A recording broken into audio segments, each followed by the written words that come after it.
विषय हिंदी, मुख्य पाठ्य पुस्तक क्षितिज का दूसरा कविता आत्मकथ जयशंकर प्रसाद जी का है। उसका सारांश समझा दिए थे। आज प्रश्न उत्तर समझाना है।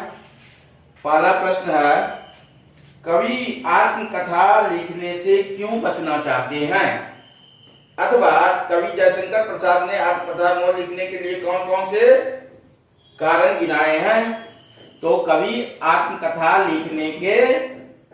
लिखने के या आत्मकथा लिखने से बचने के लिए निम्नलिखित कारण बताए हैं। पहला, मैंने अपने जीवन में कोई ऐसा काम, अच्छा काम, नेक काम नहीं किया है या मुझे कोई उपलब्धियां हासिल नहीं हुई है।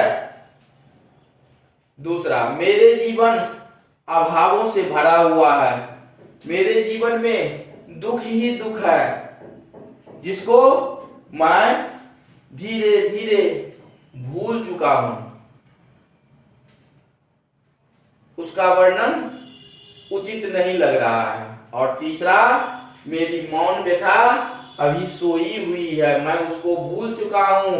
आत्मकथा लिखने के संदर्भ में उसे फिर जिंदा नहीं करना चाहता हूं। उस पर फिर जो है अपना दिमाग लगाकर सोए हुए दुख को, भूले बिसरे दुख को पुनः याद नहीं करना चाहता हूं।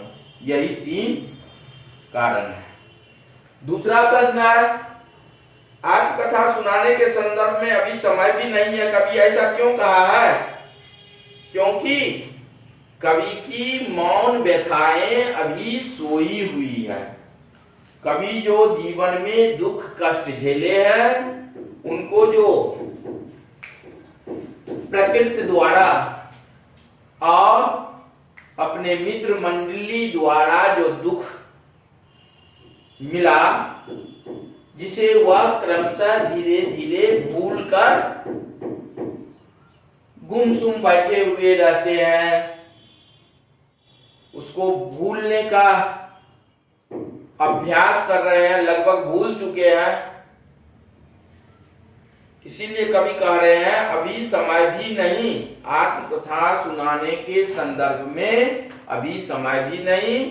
जो अभी मैं अपने दुख को भूल चुका हूं, पुनः उसे जगाना नहीं चाहता हूं, पुनः दुख नहीं भोगना चाहता हूं।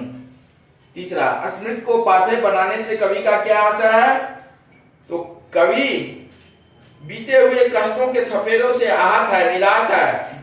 उसकी स्थिति थके पथिक राही, पथिक मतलब राही बटोही के समान है, जिसको आगे कवि जीने का आधार मात्र स्मृतियां हैं, जिन्हें संजोए हुआ है। निराशामय स्थिति में निकलने के लिए स्मृति को, अपनी प्रेमिका के स्मृति अर्थात याद को पाथे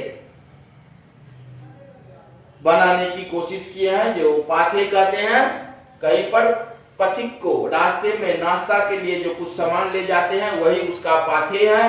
तो यहाँ प्रेमिका की यादें जो है, स्मृति जो है, वही उनकी यादें। चौथा प्रश्न है, भाव स्पष्ट करें। मिला कहाँ वह सुख जिसका मैं स्वप्न देख कर जाग गया, आलिंगन में आते आते मुस्काया कर जो भाग गया। तो कवि ने अपनी अनुभूति से स्पष्ट किया है कि जीवन में प्रवंचना मात्र रह गया है। वह सुख कहाँ मिला?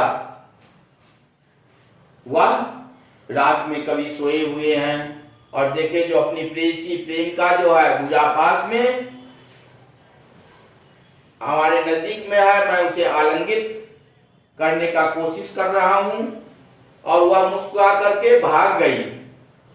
क्योंकि इतना ही देखे, उसी वक्त उनका स्वप्न टूट जाता है और निराशामय बादल छा जाते हैं। दूसरा है, जिसके अरुण कपोलों की मतवाली सुंदर छाया में अनुरागनी उषा लेती थी निज सुहाग मधुमाया में। कवि